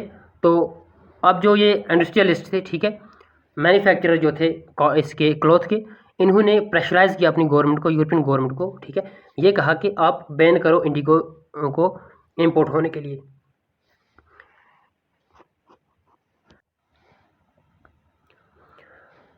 Cloth dyers however preferred indigo as a dye. लेकिन जो क्लॉथ को डाई करने वाले होते थे, ठीक है, वो लोग कहते थे अक्सर कि इंडिगो ही बेहतर रहता है डाई करने के लिए। Indigo produced a rich blue colour. तो इंडिगो जो होता था वो बहुत बेहतरीन ब्लू कलर देता था, ठीक है। While as the dye from the woad was pale and dull. अब जो किससे आती थी, वोड की जो डाई होती थी, ठीक है, वो बहुत मध्यम होती थी, ठीक है, डल किससे कहेंगे, मध्यम होती थी, पेल होती थी। By the 17th century, European cloth producers persuaded their government to relax the ban on indigo imports। तो यूरोपियन ने कहा 17th सेंचुरी में, ठीक है, अपनी गवर्नमेंट को मजबूर किया, परसुएड किया कि भाई जो इस पर आप इंटरेस्ट लगा रहे हो या इम्पोर्टर्स को आप कंट्रोल कर रहे हो, इस बैन को आप हटा दो और इंडिगो को इम्पोर्ट होने दें। The French began cultivating indigo in Saint Domingo in the Caribbean islands, the Portuguese in Brazil, the English in Jamaica and the Spanish in Venezuela। तो क्या हुआ, फ्रांस वाले कहाँ कल्टिवेट करने लगे? एस्टी डोमिंगो में, एक कैरेबियन में क्या है, आइलैंड एक है ये जगह। पोर्तुगीज़ करने लगे ब्राज़ील में, इंग्लिश जो है जमाइका में, और जो स्पेनिश हैं ये वेनेजुला में इंडिगो की प्रोडक्शन करने लगे। Indigo plantations also came up in many parts of the northern America। अब जो इंडिगो प्लांटेशन है वह नॉर्दर्न अमेरिका के कुछ पार्ट्स में भी होने लगी। By the end of the 18th century, the demand of Indian indigo grew further। 18th के सेंचुरी के आखिर में क्या हुआ, जो इंडिगो की डिमांड थी वो इंक्रीज हो गई, ठीक है, और ज़्यादा बढ़ गई। Britain began to industrialise and its cotton production expanded dramatically. अब जो ब्रिटेन थे, ठीक है, उन्होंने इंडस्ट्रियलाइजेशन कर दी और कॉटन प्रोडक्शन जो थी वो भी ज़्यादा ड्रामेटिकली इंक्रीज हो गई, यानी हद से ज़्यादा इंक्रीज होने लगी कॉटन की production, creating in enormous new demands for cloth dyes. अब जब कॉटन ज़्यादा इंक्रीज हो जाएगा तो जाहिर सी बात है डिमांड की ज़्यादा क्या होगी, डिमांड ज़्यादा होगी किसकी, डाइज की, ठीक है। While the demand for Indigo increases, it is existing supplies from the West Indies and America collapsed for a variety of reasons। जैसे ही डिमांड इंडिगो की इंक्रीज हो गई, ठीक है, अब जो सप्लाईज कहाँ से आ रही थी, वेस्ट इंडीज़ से आ रही थी और अमेरिका से आ रही थी, ये कोलैप्स हो गई, ठीक है। ये कोलैप्स क्या हुई, पहले ये हम क्लियर कर देते हैं, ठीक है, क्योंकि उस वक्त क्या हुआ, अमेरिका की कुछ कॉलोनीज थी, ठीक है, वो ब्रिटेन के कंट्रोल में थी, ठीक है। अब इन कॉलोनीज ने ब्रिटेन से क्या कर लिया था, मतलब फ्रीडम हासिल कर ली थी, ठीक है। इसी तरह से वेस्ट इंडीज़ में भी बहुत प्रॉब्लम चल रही थी, ठीक है, उन्होंने भी बैन कर दिया, उन लोगों ने भी नहीं दिया इनको इंडिगो, और अमेरिका ने भी नहीं दिया, तो इसलिए जो सप्लाईज थी वो शॉर्ट हो गई, कोलैप्स हो गई, ठीक है। इसके पीछे यही रीज़न थे, अब लिखे यहाँ पर नहीं है तो रीज़न तो यही रहे। Between 1783 and 1789 the production of the Indigo in the world fail by half. अब 1783 से ही लेके 1789 तक, यानी कुछ 6 ईयर्स में, ठीक है, जो प्रोडक्शन थी वो हाफ हो गई इंडिगो की पूरी वर्ल्ड में। Cloth dyers in Britain now desperately looked for new sources of indigo supply। अब जो क्लॉथ डायर्स थे ब्रिटेन में वो बड़ी बेताबी से, ठीक है, डिसेपरेटली देख रहे थे भाई कहीं से हमें सोर्स मिले इंडिगो सप्लाई के लिए, ठीक। From where could this indigo be produced, procured लिखे है, ठीक है। तो अब ये इंडिगो कहाँ से उनके पास आएगा। ब्रिटेन टर्न्स टू इंडिया, ठीक है। अब ब्रिटेन को जब, ठीक है, वहाँ अमेरिका से भी प्रॉब्लम क्रिएट हुई, वेस्ट इंडीज से भी प्रॉब्लम क्रिएट हुई, ठीक है। अब इन्होंने अपनी गाड़ी की स्टीयरिंग जो थी इंडिया की तरफ मोड़ दी, ठीक है, अब इंडिया की तरफ मुड़ गई ये। Faced with rising demand for indigo and Europe, the company in India looked for ways to expand the areas under indigo cultivation. अब जब इनको राइजिंग डिमांड आ गई, कहाँ से, यूरोप से आ गई डिमांड, भाई इंडिगो लाओ। जो कंपनी इंडिया में थी, ठीक है, ईस्ट इंडिया कंपनी, उन्होंने बहुत से वे अख्तियार किए, ठीक है, बहुत से तरीके अख्तियार किए कि जो इंडिगो है इसकी कल्टीवेशन को क्या किया जाए, इंक्रीज किया जाए। From the last decades of the 18th century, indigo cultivation in Bengal expanded rapidly and Bengal indigo came to dominate the world market। कब, जब लास्ट सेंचुरी थी, लास्ट डिकेड था 18th सेंचुरी का, ठीक है, लास्ट डिकेड 18th सेंचुरी का कौन सा होगा, 1880, ठीक है, 1890 होगा लास्ट डिकेड 18th सेंचुरी का। इंडिगो कल्टीवेशन जो थी बंगाल में वो रैपिडली क्या हो गई, एक्सपेंड हो गई, ठीक है। Bengal indigo came to dominate the world market. अब बंगाल का जो एरिया है ना वो क्या कर रहा है, डोमिनेट कर रहा है वर्ल्ड मार्केट को। In 1788 only about 30% of the indigo imported into the Britain was from India। अब 1788 में अगर हम देखते हैं सिर्फ 30% जो इंडिगो थी वो कहाँ से इंपोर्ट हो रही थी, इंडिया से इंपोर्ट हो रही थी ब्रिटेन में। अब इसी के ब्रैकेट्स हम देखते हैं, इसी के अपोजिट में देखते हैं, by 1810 the proportion had gone up to 95%, ठीक है। अब इसके ब्रैकेट्स हम देखते हैं, अगर 1810 में तो प्रोडक्शन जो इसकी है 95% इंक्रीज हो चुकी है। As the indigo trader grew, commercial agents and officials of the company began investing in indigo production. जैसे कि इंडिगो ट्रेड इंक्रीज हुई, ठीक है, ज़्यादा ग्रो होने लगी। अब जो कमर्शियल एजेंट्स थे और ऑफिशियल्स ऑफ द कंपनी थे, इन्होंने इन्वेस्ट करना स्टार्ट किया किसमें, इंडिगो प्रोडक्शन में। Over the years many company officials left their jobs to look after their indigo business. कुछ सालों के बाद क्या हुआ, बहुत सारे कंपनी ऑफिशियल्स थे, ठीक है, जिन्होंने अपनी यहाँ नौकरियाँ छोड़ दी और वो किसके लिए देखने लगे, इंडिगो बिजनेस के लिए काम करने लगे, ठीक है। Attracted by the prospect of high profits, numerous Scotsmen and Englishmen came to India and became planters। जब इसमें ज़्यादा प्रॉफिट कमाया जाने लगा, ठीक है, तो इससे बड़े बड़े स्कॉट्समैन, ठीक है, या कि इंग्लिशमैन जो थे, वो इंडिया में आए, किस लिए, ताकि वो प्लांटर्स की तरह काम करें, यानी इस फसल को उगाने में काम करें। Those who had no money to produce indigo could get loans from the company and the banks that were coming up at that time। अब जिन लोगों के पास पैसे नहीं होते थे इंडिगो प्रोड्यूस करने के लिए, वो लोन ले सकते थे कंपनी से, ठीक है, ब्रिटिशर्स से, और बैंक से वो लोन ले सकते थे।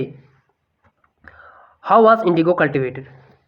बहुत सारा टाइम हो गया, हम भी इंडिगो करते हैं, ठीक है, तो अंग्रेज़ी काफ़ी सारे टाइम के लिए इंडिगो करते थे। अब हम देखते हैं जो इंडिगो था ये कल्टिवेट किस तरह से होता था।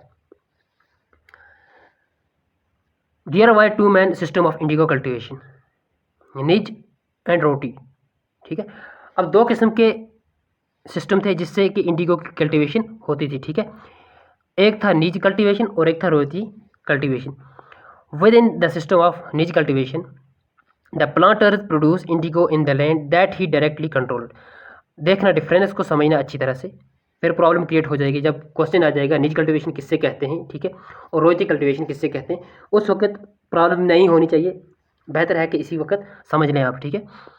अब निज कल्टिवेशन में क्या होता था, जो प्लांटर्स होते थे वो प्रोड्यूस करते थे इंडिगो लैंड्स में, ठीक है, और डायरेक्टली खुद ही कंट्रोल करते थे, ठीक है। प्लांटर्स कौन थे, ब्रिटेन से आए हुए लोग, ठीक है।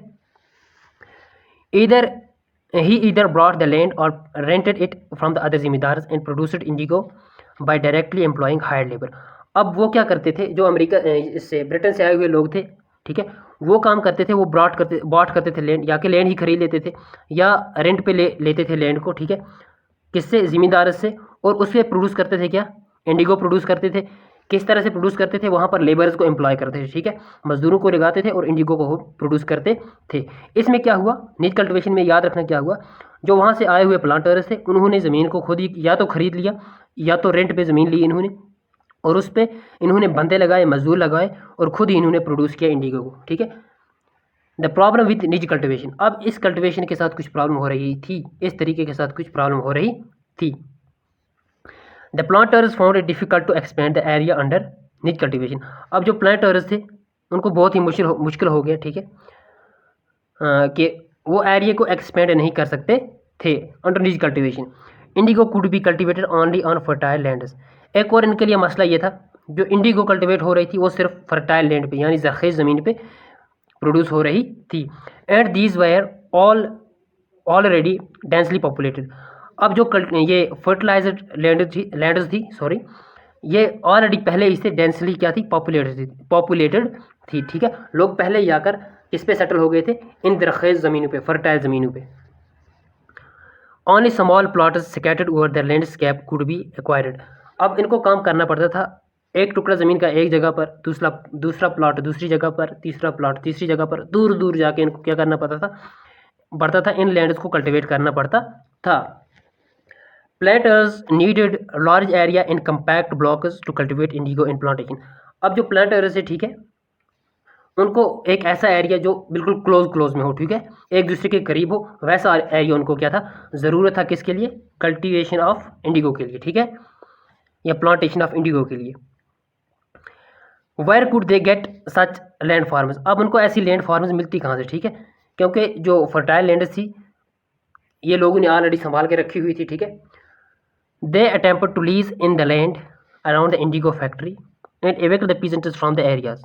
अब ये क्या कर रहे थे, इन्होंने कोशिश की कि जो फैक्ट्रीज के पास लैंड है, ठीक है, इंडिगो फैक्ट्री के पास जो लैंड है वही ये लें, ठीक है। तो ये इविक्ट करते थे, ज़बरदस्ती करते थे, परेशान करते थे किन लोगों को, पीजेंट्स को। अगर वो इनकी फैक्ट्री के करीब कहीं रहते थे, उन लैंड से, अगर वो लैंड इनसे बिलोंग करती हूँ, पीजेंट से बिलोंग करती हूँ, जो कि फैक्ट्री के पास हूँ, फर्टाइल हूँ, ठीक है। तो अब ये पीजेंट्स को प्रेशराइज करते थे कि आप लैंड छोड़ दो, आप हमसे पैसे लो वगैरह, ठीक है। But this always led to conflict and tension. लेकिन ऐसा करने से क्या होता था, तजाद होते थे और टेंशन होती थी, ठीक है। Nor was labour easy to mobilise. अब जो लेबर जो था ना, वो भी मोबालाइज करना, ठीक है, यानी वो भी काम पे लेना ईजी नहीं था। A large plantation required a vast number of hands to operate. अब कोई अगर बहुत खेत लेगा, ठीक है, कोई भी प्लांटर आया वहाँ से, ठीक है, कोई बंदा आया, भाई मैं अब निजी कल्टिवेशन करूँ, ये इंडिगो कल्टिवेशन करूँगा, ठीक है, तो उसके लिए उसको बहुत सारे बंदे चाहिए थे काम करने के लिए, ठीक है। वो खुद तो नहीं करता, वहाँ से अंग्रेज़ मैडम को तो नहीं लाता, ठीक है, वो काम तो कर नहीं सकती थी, ठीक, अपनी फैमिली को तो नहीं लाता, वहाँ से लेबर्स को तो नहीं लाता, उसको लेबर्स यहीं से ढूंढने थे। And labor was needed precisely at a time when peasants were usually busy with their rice cultivation. अब लेबर्स जो थे वो ये उनको उस वक्त लाने पड़ते थे जब पीजेंट्स, यहाँ के पीजेंट्स, इंडियन पीजेंट्स खुद अपने काम के साथ बिजी होते थे, राइस कल्टिवेशन में लगे होते थे।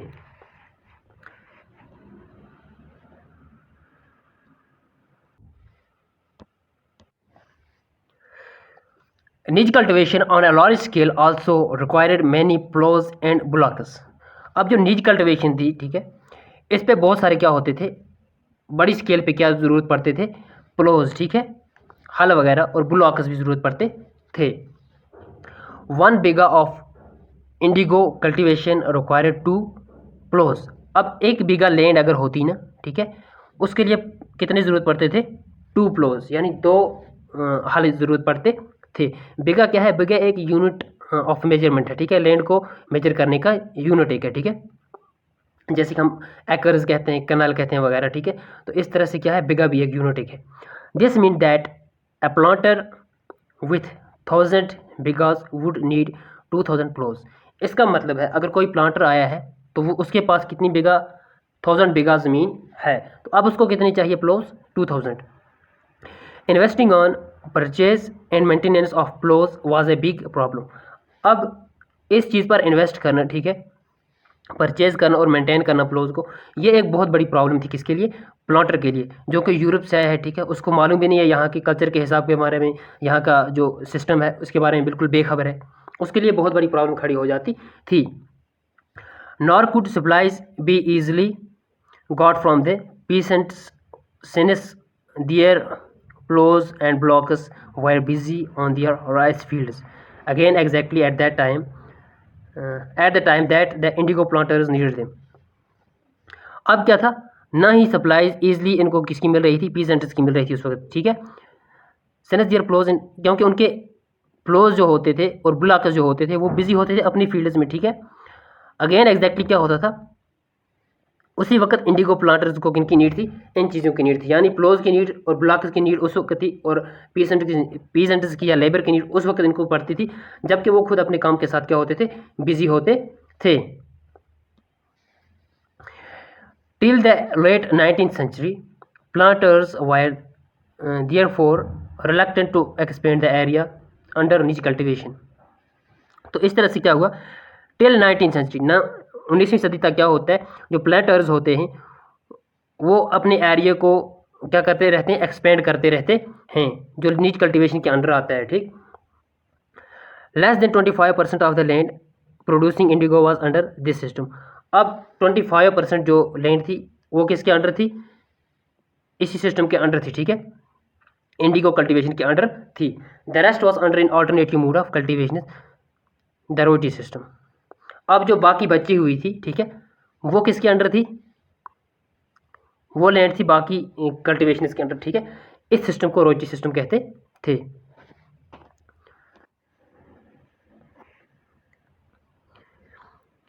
Indigo on the land of ryots, ठीक है। अब इंडिगो जो है ये किसकी लैंड पे, रॉयटस की लैंड पे, ठीक है। अब देखते हैं रॉयटस किससे कहते हैं, ठीक। Under the ryoti system the planters forced the ryots to sign a contract in agreement satta. Ryoti system में क्या कहते थे, जो प्लांटर्स थे, ठीक है, प्लांटर्स वही प्लांटर्स हैं जो हम ऊपर डिस्कस कर रहे थे, ठीक है, निज कल्टीवेशन में जिनको हमने प्लांटर कहा, यहाँ भी वही लोग हैं। ये फोर्स करते थे किसको, रोयतस को, ठीक है, रोयतस हो गए पीजेंट्स, ठीक है, इनको फोर्स करते थे, ज़बरदस्ती करते थे कि एक कॉन्ट्रैक्ट साइन किया जाए इनके साथ, या कि एग्रीमेंट, जिससे उस वक्त सत्ता कहते थे। At times they persuaded the village headman to sign the contract on behalf of the royals। उस वक्त वो कहते थे, प्रेशराइज करते थे, सॉरी ये प्रेशराइज्ड है, ठीक है, ये विलेज हेडमैन को प्रेशराइज करते थे कि भाई एक साइन किया जाए कॉन्ट्रैक्ट, एक किसके बिहाफ पे, रोयल्स के बिहाफ पे। Those who signed the contract got cash advance from the planters at low rates of interest to produce indigo. अब जो लोग साइन को कॉन्ट्रैक्ट करते थे, ठीक है, साइन को किसको कॉन्ट्रैक्ट करना पड़ता था, विलेज हेडमैन को, लेकिन किसके बिहाफ पे, याद रखना, रोयटर्स के बिहाफ पे, ठीक है। अब जो बंदा साइन करेगा उसको कैश एडवांस में मिलता था, ठीक है, प्लांटर से, और किस पे मिलता था, लो इंटरेस्ट रेट पे मिलता था। वो किस लिए दिया जाता था, कैश किस लिए दिया जाता था, इंडिगो प्रोड्यूस करने के लिए। But the loan committed the ryot to cultivate indigo on at least 25% of the area under his holding. अब क्या इस सिस्टम में क्या होता था, रॉयल सिस्टम में क्या होता था, जो बंदा कल्टिवेट करने वाला होता था उसको अपनी लैंड के 25% पे क्या करनी थी, कल्टिवेट, सिर्फ इंडिगो, ठीक है। The planters provided the seed and the drill while the cultivators prepared the soil, sowed the seed and looked after the crop.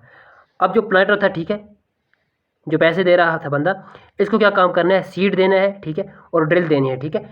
जो कल्टिवेटर है उसको क्या करना है, उसको बीज बोने ही, ठीक है, सीड बीज से कहते हैं, और क्रॉप्स को देखना है, ठीक है, फसल को देखना है, काटना वाटना कल्टिवेट करना वो सारा इसी के पीछे था, इसी को करना था कल्टिवेटर को।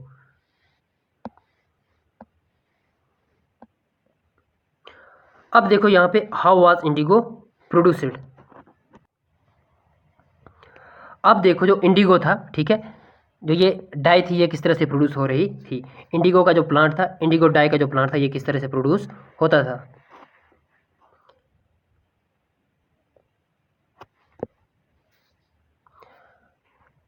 The Indigo villagers were usually around Indigo factories owner bye the planters.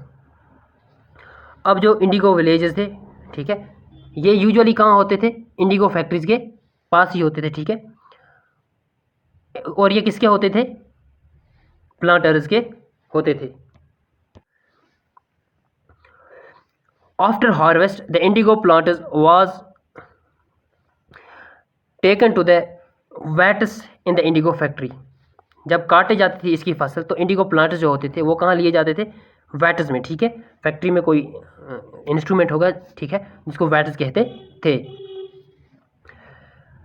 3 or 4 vats were needed to manufacture the dye. 3 से 4 वैट्स लगते थे, ठीक है, जिससे कि डाई बनाई जाती थी फैक्ट्री में। Each vat had a separate function. हर एक वैट की अलग सेपरेट फंक्शन एक होती थी। The leaves stripped off the indigo plant were first soaked in warm water in a vat. तो पहले क्या होता था, जो लीव्स काटे हुए होते थे इंडिगो प्लांट से, उनको सोक किया जाता था, ठीक है, उनको नरमाया जाता था किसमें, वाटर में, पहले वैट में, ठीक है, नून एज फर्मेंटिंग और स्टीपर वैट। उससे क्या कहते थे, पहले वैट से फर्मेंटिंग और steeper vat. For several hours, उसको कुछ घंटों के लिए वहीं रखना था, उसी वैट में रखना था। When the plant is fermented the liquid began to boil and bubble. जब बॉयल हो जाते थे ये पत्ते, ठीक है, तो उसमें से लिक्विड निकल आता था, बबल्स उसमें से चढ़ते थे, ठीक है। Now the rotten leaves were taken out and the liquid drained into the another vat that was placed just below the first vat. अब क्या काम किया जाता था, उसमें से लीव्स उस वैट में से निकाले जाते थे, पत्ते उसमें से बाहर निकाले जाते थे, ठीक है। अब उसमें क्या रहता था, सिर्फ लिक्विड रहता था। अब जो ये वाला लिक्विड है पहले वैट में, इस लिक्विड को क्या करते थे, इस पानी को दूसरे वैट में डालते थे, ठीक है। In the second vat known as beater vat. अब जो सेकंड वैट है उससे क्या कहते हैं, बीटर वैट कहते हैं, ठीक है। The solution was continuously stirred and beaten with paddles. अब सेकंड वैट में क्या होता है, जो ये सॉल्यूशन होती है इसको कंटिन्यूसली क्या किया जाता है, मिलाया जाता है कंटिन्यूसली, ठीक है, और बीटन अप किया जाता है, ठीक है, पैडल से। When the liquid gradually turned green and then blue limit live water was added to the vat. जब क्या होता था, पहले जो ये लिक्विड होता था, पहले ग्रीन होता था, फिर बाद में ब्लू हो जाता था, और उसके बाद क्या करते थे, लाइम वाटर किसके साथ ऐड कर देते थे, इसके साथ ऐड कर देते थे, ठीक है, वेट में। Gradually the indigo separated out in the flakes, a mud sediment settled at the bottom of the vat and a clear liquid rose to the surface। धीरे धीरे से क्या होता था, सेपरेट हो जाता था ये फ्लेक्स में, ठीक है, और मैडी सेडिमेंट्स जो होते थे, ठीक है, कीचड़ वगैरह जो होता था वो बॉटम पे रह जाता था वेट में, ठीक है, और क्लियर लिक्विड जो होता था वो ऊपर सरफेस पे चढ़ आता था, ठीक। The liquid was drained off and the sediments the indigo pulp transferred to the another vat known as settling vat and then pressed and dried for sale. अब क्या होता था, अब जो लिक्विड होता था वो ड्रेन ऑफ हो जाता था, ठीक है, और जो सेडिमेंट्स या कि इंडिगो पल्प हम जिससे कहेंगे, ठीक है, वो ट्रांसफ़र किए जाते थे एक और वेट में, ठीक है, चौथे वाले वेट में, जिसे हम क्या कहते थे, सेटलिंग वेट, ठीक है। फिर क्या होता था, उसको प्रेस किया जाता था और उससे खुश्क किया जाता था, ड्राई किया जाता था सेल के लिए, ठीक है। तो इस तरह से क्या बन जाता है, इंडिगो का वो डाई जो होता था वो बन जाता था। देखिए हम रोटी कल्टीवेशन पढ़ रहे थे ना। अब क्या है, when the crop was delivered to the planter after the harvest a new loan was given to the ryot and the cycle started all over again, ठीक है। हमने बीच में से वो किस तरह से फॉर्मेशन होता है डाई, उसके बारे में हमने पढ़ा, ठीक है। तो आपने देख लिया होगा कि किस तरह से प्रिपेयर करते थे डाई, किस तरह से प्रिपेयर करते थे, जिसका इतना बहुत चर्चा है, वो किस तरह से प्रिपेयर होता था वो आपने समझ लिया होगा। अब चलो हम बढ़ते हैं, कंटिन्यू करते हैं हम रोहित सिस्टम को, ठीक है। अब जब क्रॉप डिलीवर करते थे, ठीक है, प्लांटर्स के पास कौन लोग, रोहित, ठीक है। A new loan was given to the ryot. अब एक नया लोन दिया जाता, किसको, रोहित को दिया जाता था। And the cycle started all over again. तो ये साइकिल था ना इनका बार बार लोन प्रोवाइड करने का, ये बार बार क्या करते थे, जैसे ही अगला लोन खत्म कर देते थे रोहित, तो ये नया लोन प्रोवाइड कर देते थे on behalf of Rohit. Agreement किससे करवाते थे, याद रखना, विलेज हेडमैन से। Peasants who were initially tempted by the loan soon realized now how harsh the system was। अब जिन peasants को initially इन लोनों ने परेशान किया था, कर रखा था ना, उनको जल्दी ही रियलाइज़ हो गया कि भाई ये सिस्टम बहुत ही क्या है, बुरा है, हारिश है, ठीक है। The price they got for the Indigo they produce was very low and the cycle of loan never ended. अब जो प्राइस दी जाती थी इंडिगो के लिए, ठीक है, इंडिगो प्रोड्यूस करने के लिए, ठीक है, वो भी बहुत कम थी, और जो साइकिल ऑफ लोन था ना, ठीक है, ये बार बार क्या होता था, ये कभी एंड ही नहीं होता था, ठीक है। जैसे ये पहले इंडिगो के पैसे अदा करते थे तब तक वो नए ले आते थे, ठीक है, ये कभी एंड होने वाला सिस्टम था। There were other problems too, इतना ही नहीं, यहाँ और बहुत सारी प्रॉब्लम्स भी थी। The planters usually insisted that indigo be cultivated on the best soils in which the peasants prefer to cultivate rice। अब यहाँ एक और प्रॉब्लम भी थी, वो ये थी कि जहाँ प्लांटर्स कहते थे, इंसिस्ट किया जाता था प्लांटर्स की द्वारा, ठीक है, प्लांटर्स कहते थे भाई इंडिगो उस ज़मीन पे आपको कल्टिवेट करना है जो बेस्ट सोइल हो, ठीक है, जिसपे कि पीजेंट्स जो थे वो प्रेफर करते थे कि राइस कल्टिवेट किया जाए। Indigo moreover had deeper roots and it exhausted the soil rapidly. और जो इंडिगो होता था, इसकी जो जड़ें होती थी वो बहुत गहरी जाती थी, और उससे क्या होता था, सोइल जो थी वो बिल्कुल क्या हो जाती, एग्जॉस्ट हो जाती थी, ठीक है, अनफर्टाइल हो जाती थी, खत्म हो जाती थी। After in indigo harvest the land could not be sown with rice, ठीक है। अगर इंडिगो हार्वेस्ट आप कर लेते हो तो उसके बाद जो ज़मीन है वो राइस उगाने के काबिल की बिल्कुल नहीं रहती थी। अब हम पढ़ते हैं ब्लू रिबेलियन के बारे में, ठीक है, और आफ्टर। ब्लू रिबेलियन क्या था, ठीक है, ये रिबेलियन के बाद क्या होता है, ठीक है, इसके बारे में हम पढ़ते हैं। इन मार्च 1859 thousands of roaches in Bengal refused to grow indigo। मार्च 1859 में क्या होता है, हज़ारों रोचेस होते हैं बंगाल में, ठीक है, पीजेंट्स होते हैं, ये कहते हैं भाई हम इंडिगो नहीं उगाएंगे। As the rebellion spread, roaches refused to pay rent to the planters and attacked indigo factories armed with swords and spears, bows and arrows। तो क्या होता है, जैसे रिबेलियन स्टार्ट होता है, ठीक है, ये युद्ध सा स्टार्ट हो जाता है, यूँ मानिए तो जो रोचेस होते हैं जिनको ये कहा गया होता है कि आप इंडिगो उगाओ, ठीक है, बहुत तरीके के कॉन्ट्रैक्ट से, चाहे निज कॉन्ट्रैक्ट हो चाहे रोहित कॉन्ट्रैक्ट हो, ठीक है, रोहित सिस्टम में हूँ, तो उन्होंने बिल्कुल रिफ्यूज़ कर दिया। रिफ्यूज़ किससे कहते हैं, मना कर दिया। उन्होंने कहा भाई हम रेंट प्लांटर्स को बिल्कुल नहीं देंगे, ठीक है। और उन्होंने इंडिगो फैक्ट्रीज पर अटैक किया। उनके पास क्या थे, तलवार थे, स्पीयर्स थे, बोज थे, एरोज थे, ठीक है, तीर वगैरह इससे कहते हैं, ठीक। Women turned up to fight with pots, pans and kitchen implements. अब यहाँ लड़कियों ने, औरतों ने भी, ये भी पीछे नहीं रही, ये भी बाहर रिबेलियन पे आ गई और इन्होंने अटैक किया पॉट से, ठीक है, बर्तनों से, पैन से, ठीक है, किचन के जो भी इम्प्लीमेंट्स होते हैं उनसे अटैक करना स्टार्ट किया।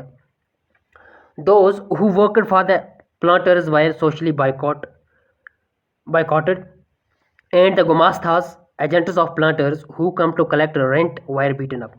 अब क्या हुआ, जो लोग इन प्लांटर्स के साथ रिश्ता किसी किस्म का रखते थे तो लोगों ने कहा भाई इसे सोशली बाइकाट कर ले, ठीक है। और गुमश्ताज होते थे, ठीक है, गुमश्ताज कौन लोग होते थे, ये प्लांटर्स के एजेंट होते थे जो क्या करते थे, कलेक्ट करते थे रेवेन्यू, ठीक है, उनको भी पीटा गया। Reuters wrote that they would no longer take advance to sow indigo nor be bullied by the planters, ठीक है, प्लांटर्स लाथियालस, ठीक है। तो जो रॉयटर्स ने, उन्होंने कसम खा ली कि भाई आज के बाद हम एडवांस पैसे नहीं लेंगे, ठीक है, इंडिगो सो करने के लिए, यानी इंडिगो बोने के लिए, और ना ही हम क्या करेंगे, बुलीड बाय द प्लांटर्स, ठीक है, इन लोगों की मानेंगे, प्लांटर्स लथियालस, ठीक है। जो ये प्लांटर्स के चमचे होते थे ना, लथियालस यूँ मान लो, जो इनके चमचे इनके साथ होते थे ना, इनको भी हम बिल्कुल क्या करेंगे, नहीं मानेंगे, ठीक है। The lathi wielding strong man maintained by the planters. अब लथियालस कौन लोग होते थे, ठीक है, ये जैसे मान लो ग्रेट खाली लोग इनके साथ आते थे, बड़े बड़े बहादुर लोग आते थे, ठीक है, तगड़े लोग आते थे प्लांटर्स के साथ इन रोहितस के पास, ठीक है, जो काम करवाते थे रोहितस से, ठीक है। तो ग्रेट खाली क्या करेगा, जब 50-100 नफर बंदा जो होता है वो इकट्ठा होकर पीटेगा तो फिर उनको क्या कर सकेंगे ये लोग, ठीक है, फिर पिटाई वहाँ पड़नी ही है।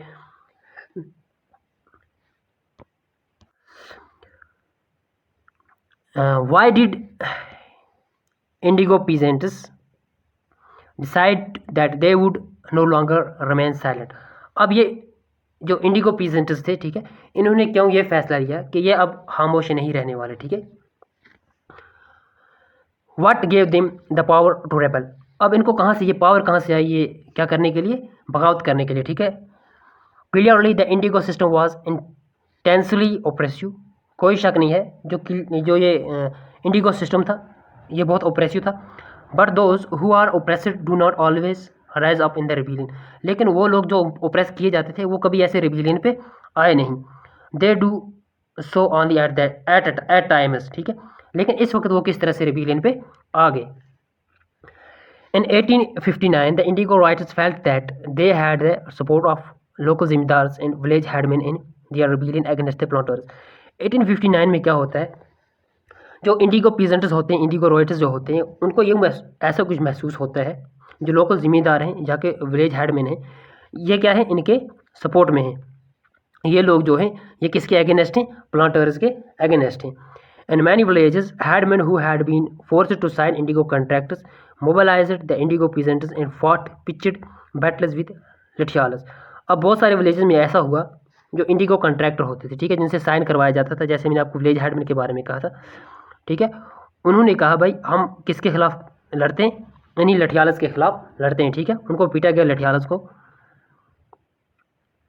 इन other places even the zamindars went around villages urging the ryots to resist the planters. और बाकी भी ऐसी प्लेसेस थी, ठीक है, जहाँ पर जिम्मेदार कहाँ किसके पास जाते थे, इन राइटर्स के पास जाते थे, पीजेंट्स के पास जाते थे कि भाई आप रेजिस्ट करें प्लांटर्स से, ठीक है, प्लांटर्स से लड़ें। These zimindars were unhappy with the increasing power of the planters and angry at being forced by the planters to give them land on leases. तो अब जो ये जिम्मेदार थे ये भी नाखुश थे, ठीक है, अनहैप्पी थे किससे, जो इनकी पावर इंक्रीज, प्लांटर्स की पावर इंक्रीज हो रही थी, और ये बहुत गुस्से में थे। ये कह रहे थे कि भाई प्लांटर्स से फोर्स किया जा रहा है, ठीक है, और उनको जो लैंड है वो लॉन्ग लीज पे देनी पड़ती है, ठीक है, इस चीज़ से ये बड़े नाराज़ थे। The indigo peasants also imagined that the British government would support them in their struggle against the planters. अब पीजेंट्स को एक अपने जहन में एक बात थी, वो कहते थे, वो इमेजिन करते थे शायद कि हमें कौन हेल्प करेगा, ब्रिटिश गवर्नमेंट हेल्प करेगी, ठीक है, किसके खिलाफ, इन प्लांटर्स के खिलाफ, ठीक है, स्ट्रगल करने में हमें हेल्प करेगी। After the revolt of 1857 the British government was particularly worried about the possibility of another popular rebellion.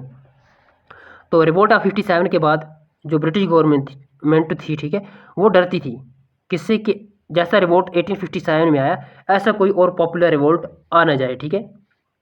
When the news spread of साइमनिक revolt in the indigo districts, the lieutenant governor toured the region in winter in 1859, ठीक है। जब ये news किसके पास पहुंच गई, lieutenant governor के पास पहुंच गई, तो ठीक है, लेफ्टिनेंट गवर्नर ने क्या किया, उसी ईयर के विंटर में क्या किया, वहाँ पर गया, उस जगह पे गया। The Reuters saw the tour as a sign of government sympathy for their plight, ठीक है। अब जो रॉयटर्स थे, ठीक है, जो पीसेंट थे, उसने कहा भाई ये तो हमारे साथ हमदर्दी की क्या है, लहर एक है, ठीक है, हमारे साथ जुल्म हो रहा था, इसने आके यहाँ पर विजिट किया, हमारे इस प्लाइट को देखा, ठीक है, हमारी मुसीबत को देखा, तो ये हमारे साथ क्या है, सिंपैथी है, यानी हमारे साथ हमदर्दी है। When in Barasat, the magistrate Ashley Eden issued a notice stating that royalties would not be compelled to accept indigo contractors. Word went around that Queen Victoria had declared that indigo need not to be sown. अब एक बंदा, एक था magistrate, एक था, ठीक है, बरसात में, जिसका नाम था एशली ईडन, ठीक है। इसने एक नोटिस एक जारी की जिसमें यह कहा गया कि जो रॉयल्टीज हैं, ठीक है, उनको मजबूर नहीं किया जाएगा किस इस इंडिगो कॉन्ट्रैक्ट के लिए, किनके द्वारा, प्लांटर्स के द्वारा, ठीक है। ऐसा क्वीन विक्टोरिया ने भी डिक्लेयर कर दिया है, ठीक है, कि हमें इंडिगो जो है वो और ज़्यादा ज़रूरत नहीं है वो बोने की, यानी इंडिगो बोने की कोई ज़रूरत नहीं है। Eden was trying to placate the peasants and control an explosive situation, but his action was read as support for the rebellion. अब जो इडन था ना, इसके पीछे एक और राज था, इसका यूं कहने का मतलब जो था, इसके पीछे कोई राज था। इसका ये राज था, जो पीसेंट्स हैं, ठीक है, वो भड़क चुके थे, वो मातम हो जाए, ठीक है, उनका गुस्सा कम हो जाए, और सिचुएशन को क्या करने में थे, ये वो सिचुएशन को कंट्रोल करने में था, ठीक है। लेकिन जो इसका एक्शन था, लोगों ने इसके एक्शन को, ठीक है, जो इसने डिलीवर किया, उसको किसी और तरीके से रीड किया, ठीक है, एक और तरीके से इन्होंने अपने जहन में लिया। लोगों का ये सोचना था, पीजेंट्स का यही सोचना था, शायद इस मैजिस्ट्रेट ने हमें सपोर्ट किया है हमारे रिबेलियन के लिए। As the rebellion separate, intellectuals from Calcutta rushed to the indigo districts. अब जैसे ही रिबेलियन ज़्यादा हो गया, ठीक है, ये बगावत ज़्यादा हो गई, जो इंटेलेक्चुअल्स, ठीक है, काबिल ज़हीन लोग, जो लोग थे, वो कहाँ चले गए, इंडिगो डिस्ट्रिक्ट्स में चले गए, कलकत्ता से। They wrote of the misery of the writers. उन्होंने देखी ये मुसीबतें जो थी राइटर्स की, ठीक है, पीजेंट्स की, उनको देखा, उनको लिखा। The tyranny of the planters, जो तशद्दुद कर रहे थे, कौन, प्लांटर्स कर रहे थे, उसको भी लिखा। And the horror of the Indigo system, और जो हॉरर, ठीक है, डर व खौफ फैला रहे थे, किसका था, इंडिगो सिस्टम का था, ये भी उन्होंने अपने कलम तहरीर किया, यानी उन्होंने लिखा। Worried by the rebellion, the government brought in the military to protect the planters from the assault and set up the Indigo Commission to inquire into the system of indigo production. अब जब rebellion से डर गई government, तो government ने क्या लाया, army को लाया, ताकि वो प्रोटेक्ट करें किसको, प्लांटर्स को, ठीक है। प्लांटर्स की दुर्गत बनाई थी मार मार के इन रॉयल्स ने, ठीक है। अब उनको बचाने के लिए किसको लाया, आर्मी को लाया, और इन्होंने एक सेटअप किया, एक इंडिगो कमीशन, एक कुछ बंदे बैठे और इंडिगो के बारे में, इंडिगो प्रोडक्शन जो होती है, इसके बारे में एक मिशन एक बनाया इन्होंने, कि इंडिगो की प्रोडक्शन किस तरह से की जाए, ये सिस्टम है क्या। The commission held the planters guilty and criticised them for the coercive method they used with Indigo cultivators. अब जो ये कमीशन बैठा, ठीक है, बहुत सारे बंदे बैठे, तो इन्होंने देखा कि जो प्लांटर्स थे, ठीक है, जो ब्रिटेन से लोग आए थे और यहाँ पर आके इंडिगो प्रोड्यूस करवाते थे ज़बरदस्ती, ठीक है, उनके सिस्टम को क्रिटिसाइज़ किया, बोला वो बिल्कुल क्या है, गलत हैं, ठीक है, वो फोर्स कर रहे हैं, वो गलत कर रहे हैं, ठीक है, कल्टिवेटर्स के साथ, ठीक, उनके जो मेथड्स हैं वो भी बहुत गलत हैं, बहुत क्रिटिसाइज़ किया किन लोगों को, प्लांटर्स को। It declared that Indigo production was not profitable for writers. बोला गया, ये कमीशन कहने लगा कि जो प्रोडक्शन है इंडिगो का, ये प्रॉफिटेबल नहीं है किसके लिए, रॉयल्टीज के लिए, ठीक है। The commission asked the ryots to fulfil their existing contracts, but also told them that they could refuse to produce indigo in future. उनको ये कहा गया, कमीशन ने ये कहा रॉयल्टीज से कि इस साल का जो एग्रीमेंट हो गया है वो हो गया है, ठीक है, अब आने वाले सालों में आप क्या करोगे, आप पर कोई फोर्स नहीं करेगा, आपको कोई तंग नहीं करेगा, किसके लिए, इसको प्रोड्यूस करने के लिए, ठीक है, यानी इंडिगो प्रोड्यूस करने के लिए।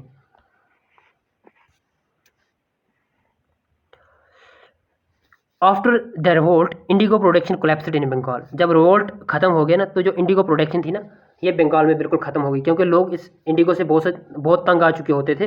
जो ज़मीन होती थी वो किसी और फसल के काबिल रहती नहीं थी, ठीक है, बिल्कुल ख़त्म हो जाती थी। इसकी जो फर्टिलिटी थी बिल्कुल ख़त्म हो जाती थी, तो इसीलिए कोलैप्स हो गया बंगाल में ये सिस्टम इंडिगो का।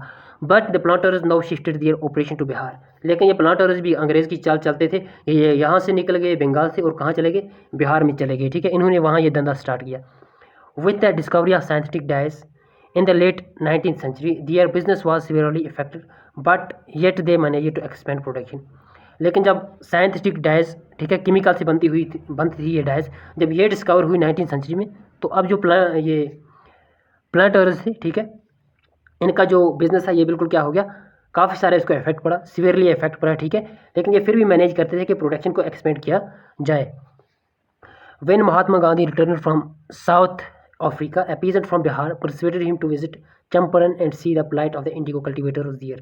जब महात्मा गांधी आया था, कहाँ से, साउथ अफ्रीका से आया था, ठीक है, और एक पीजेंट एक था बिहार से, उसने परसुएड किया, मजबूर किया किसको, गांधी जी को, कि ये चंपारण विलेज में जाए। चंपारण विलेज एक बिहार में एक विलेज एक है, वहाँ पर देखे कि किस तरह से बुरा व्यवहार हो रहा है किनके साथ, कल्टिवेटर्स के साथ। महात्मा Gandhi's visit in 1917 marked the beginning of the Champaran movement against the indigo planters. तो इस तरह से 1917 में गांधी जी जहाँ यहाँ जाता है, ठीक है, चंपारण विलेज में जाता है और चंपारण मूवमेंट एक चलाता है, ठीक।